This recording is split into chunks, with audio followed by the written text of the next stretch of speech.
Olá, meu nome é Walter dos Santos, sejam todos bem-vindos para mais um vídeo aqui no canal. Pessoal, eu recebi um e-mail de uma seguidora querendo saber de como reaver dinheiro de poupadores já falecidos, né? Evidentemente que ela está se referindo aqui aos planos econômicos. Já gravamos sobre isso nos nossos dois canais, o canal principal e este canal. Nós censuramos o nome dela aqui porque, como ela mandou um e-mail, estamos falando de ambiente privado. Se fosse aqui no canal, o nome dela estaria público, não tem por que nós censurarmos. Nesse caso não, ela me enviou o e-mail. Em resumo, para que vocês compreendam a pergunta dela, e pode ser a sua pergunta, o avô dessa senhora depositou um dinheiro à época dos planos Collor, né? Os planos econômicos, para ser mais específico, lá nos anos 87 a 88, ele fez uma aplicação àquela época de 120 milhões de cruzeiros, só que o caso dela é um pouquinho diferente. Após ser divulgado de que o governo estaria naquela época congelando os valores das poupanças, segundo a mensagem dela, o avô entendeu que ele havia perdido esse dinheiro. E aqui já cabe uma explicação, nós já vamos pular para os próximos slides da apresentação. Veja, na verdade o congelamento impediu que os brasileiros àquela época deixassem de ganhar os rendimentos. Os seus valores permaneceram à sua disposição, até porque é seu, o governo não pode ir lá e tomar o seu dinheiro.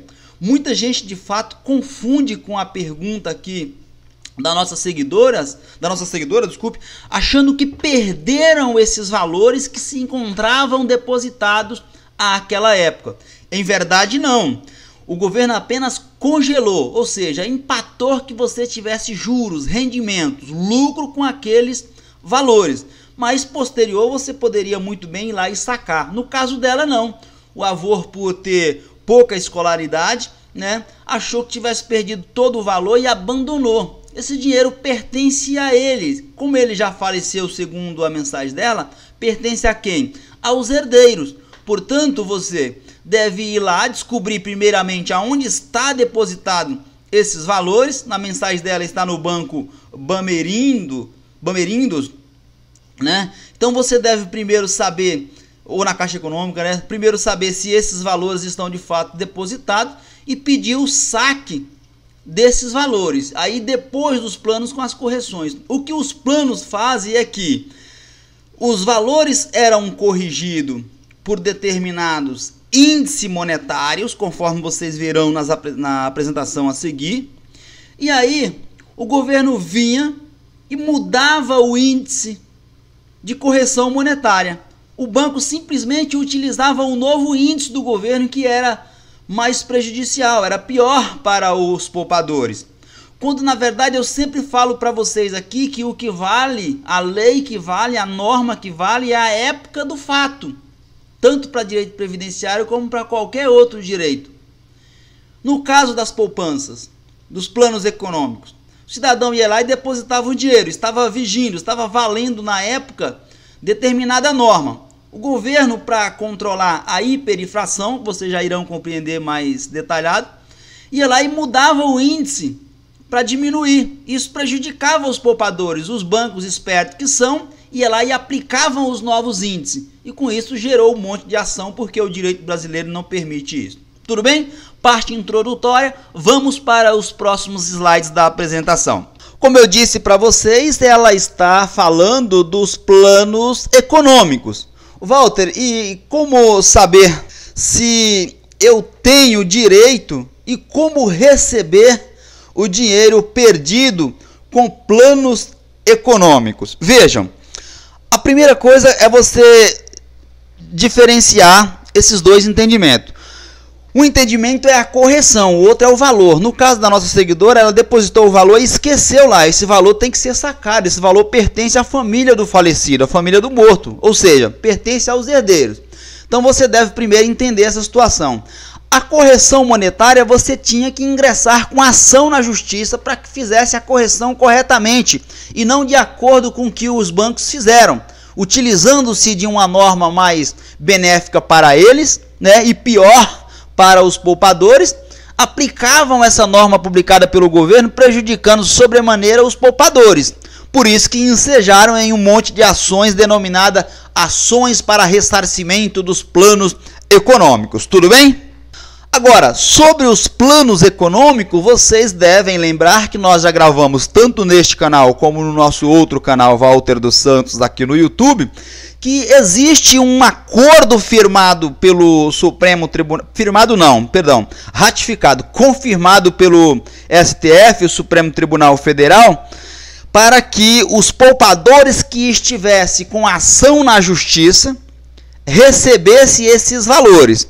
Agora veja, entenda o acordo. No dia 1º de março de 2018, o Supremo Tribunal Federal ele validou o acordo que foi firmado entre algumas instituições que representavam os poupadores. Quais planos estavam inclusos no acordo? Os planos econômicos Bresser, que vigorou em 1987, olha o caso da nossa seguidora aqui. O plano Verão, que vigorou em 1989, e o plano Collor II, que vigorou até 1991. O plano Collor I ele ficou de fora desse acordo. Então vamos se concentrar apenas nessas informações. Quem pode aderir ao acordo? Veja, a nossa seguidora, ela não há que se falar em acordo para ela, porque ela tem que ir lá descobrir onde está o valor e sacar, assim como milhões de brasileiros encontram-se nessa situação, pessoas que não passavam, não informavam para a família que tinha dinheiro depositado e acabou falecendo e esse valor está lá engordando a conta bancária dos banqueiros, né? Então, tem milhões de pessoas assim, com dinheiro perdido porque o seu ente faleceu e simplesmente porque não sabe, falta de informação, simplesmente porque a pessoa que depositou não os informou, né? Dentre outras situações. Tem milhões perdidos lá, engordando a conta de quem não precisa. Então, veja, a adesão ao acordo, para eu fazer parte do acordo, né? Ela é voluntária. Eu vou se eu quiser. Em outras palavras, só adere quem quiser. Quem tiver interesse deve conhecer todos os termos do acordo e seguir os procedimentos lá previstos. Essa adesão que eu estou falando, criaram-se um portal na internet e lá tem todas as regras para aquelas pessoas que estavam com a ação em curso aderir a esse acordo, que inclusive fora liberado agora de novo, que estava bloqueado pelo ministro Gilmar Mendes. Advogados que estavam com ação e os poupadores podem agora dar continuidade à execução desses acordos, né? Tá, mas quem tem direito, Walter? Presta atenção nessa parte aqui do vídeo que é importante. Terão direito ao ressarcimento, ao recebimento, apenas os poupadores que já são parte em ações judiciais, ou seja, já estavam com ações em curso. Essas pessoas podem ir lá, ao invés de continuar com essa ação, discutindo anos e anos, que vocês sabem como funciona aqui a justiça no Brasil, quando não tem interesse para o poder judiciário e quando não tem interesse para grandes figurões da política brasileira. A justiça no Brasil só anda quando é para as pessoas se autopromoverem, ou seja, os atores envolvidos no processo quer se aparecer e com isso faz um estardalhaço midiático, aí sim, aí o processo anda. Mas ajudar pobre no Brasil não tem nenhuma audiência midiática, até porque ajudar trabalhadores não é do interesse de muita gente e não chama a atenção sequer de outro trabalhador. Então a televisão não se interessa, logo quem deveria fazer isso também não se interessa, porque eu não vou aparecer na televisão. Agora, se é para prender um político, fazer uma condução coercitiva, se é para fazer investigação, sim, porque aí eu vou aparecer na Globo News, no Jornal Nacional, The New York Times, TV Al Jazeera, Le Monde da França, no raio que o parta. Mas pegar o direito aqui dos coitados dos trabalhadores, isso não vai dar ibope, então não é interessante. E aí vai arrastar anos e anos na justiça. Por isso que o acordo é interessante para aquelas pessoas que eram parte de ações judiciais e que estavam representadas por alguma das instituições que fizeram parte do acordo. Além dessas pessoas, caso já tenha falecido, os herdeiros de poupadores já mortos também podem, né, aderir a esse acordo, desde que ele estivesse fazendo parte das ações na justiça. Essas pessoas também têm direito a aderir a este acordo a que eu estou me referindo para com vocês. Presta atenção aqui, ô Walter, e quem não entrou com ação até agora, ainda pode pedir o ressarcimento para receber a correção dos valores. Veja, não é receber os valores é meu. Eu posso chegar lá, basta eu descobrir onde está. Se eu descobrir que está no banco, eu chego lá e falo: gerente, eu sou filho de fulano, sou neto, sou irmão, enfim, sou parente de fulano, sou herdeiro, quero receber o valor. Ah, não vai pagar não? Vou entrar com ação contra você. Isso aí causa enriquecimento ilícito, o dinheiro não é seu, por que você vai pegar? Então é dos herdeiros, ou são dos herdeiros, como queiram, tá? Então eu não entrei com ação até agora. Ainda posso pedir o ressarcimento? Não, veja, o ressarcimento da correção não, presta atenção. Por quê? Brasileiros que não fazem parte de ações, como eu expliquei anteriormente, não terão direito a solicitar o ressarcimento. Olha a palavra ressarcimento. Porque o direito de entrar na justiça já prescruiu, foi pelo ralo, escorreu, já era. Entendeu?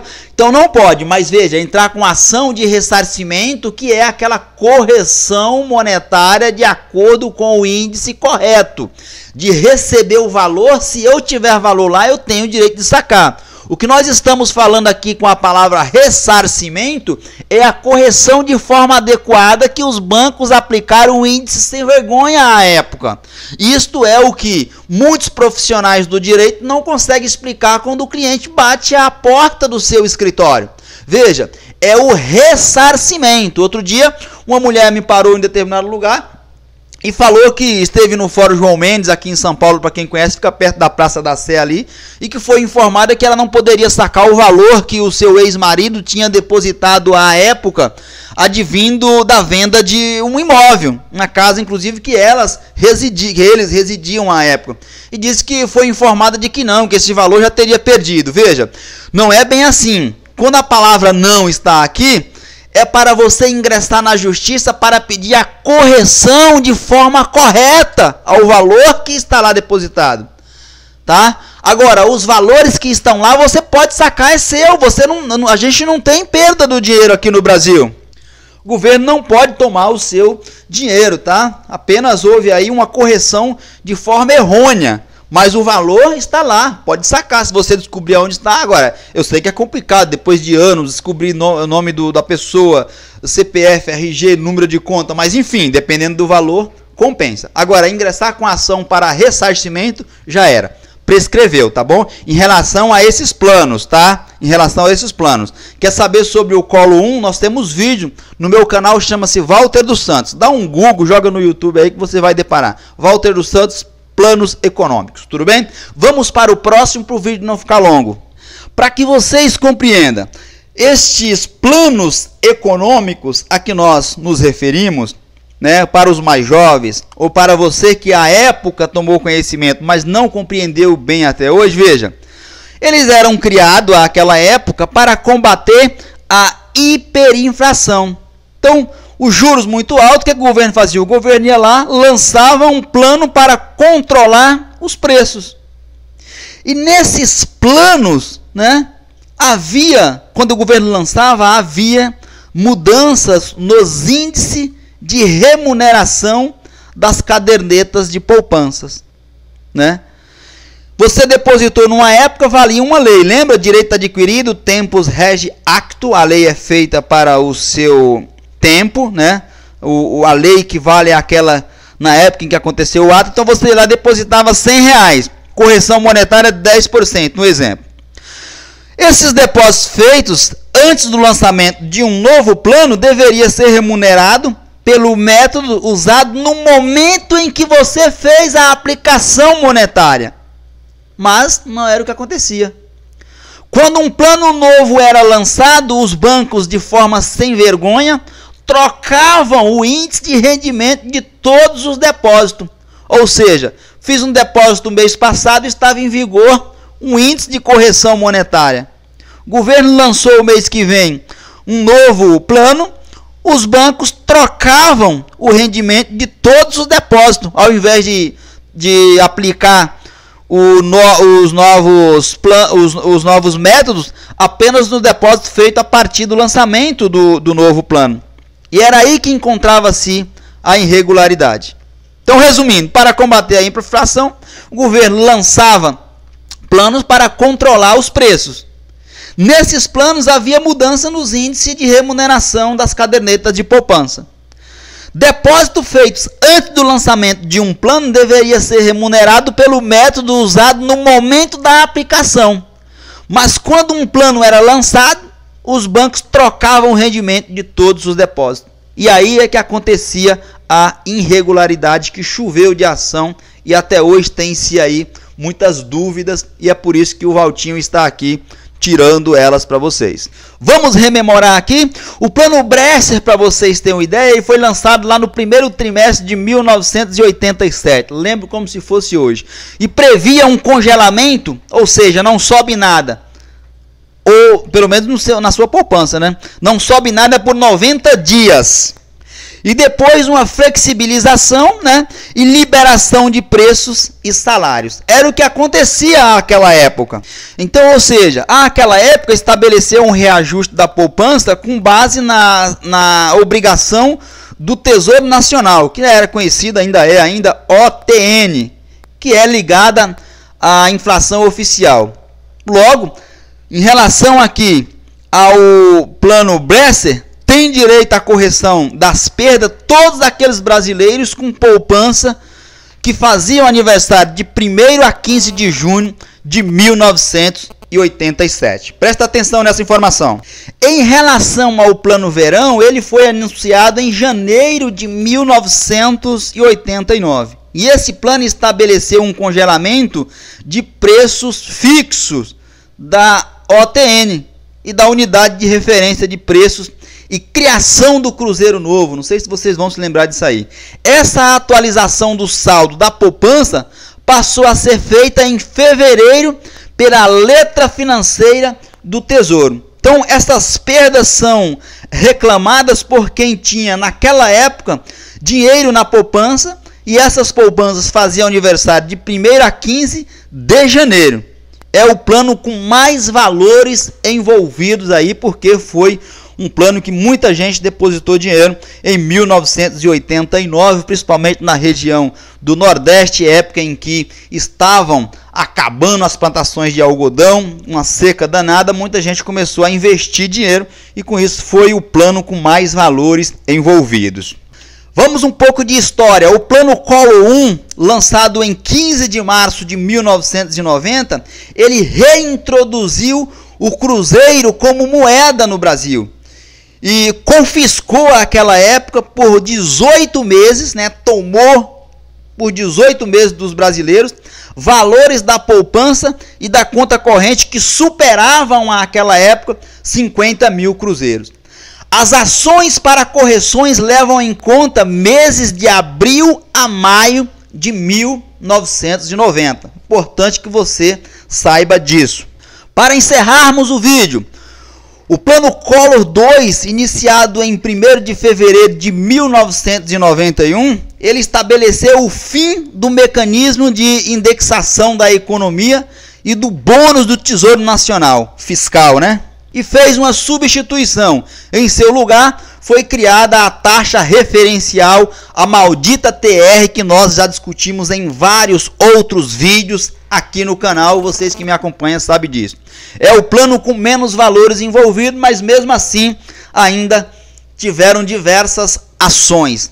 Eu creio que esse vídeo tira várias dúvidas de todos os meus seguidores. Esse acordo a que eu estou me referindo aqui, ó, Fizeram parte desse acordo a Advocacia Geral da União, a AGU, né? O STF, o Supremo Tribunal Federal, que ratificou posterior, o Banco Central, a FEBRABAN e entidades que representavam os poupadores, como o Instituto de Defesa do Consumidor, o IDEC, e a Frente Brasileira pelos Poupadores. FEBRAPO, deve ser isso. Um forte abraço para vocês, dúvida nos comentários e fiquem todos atentos até a minha próxima publicação.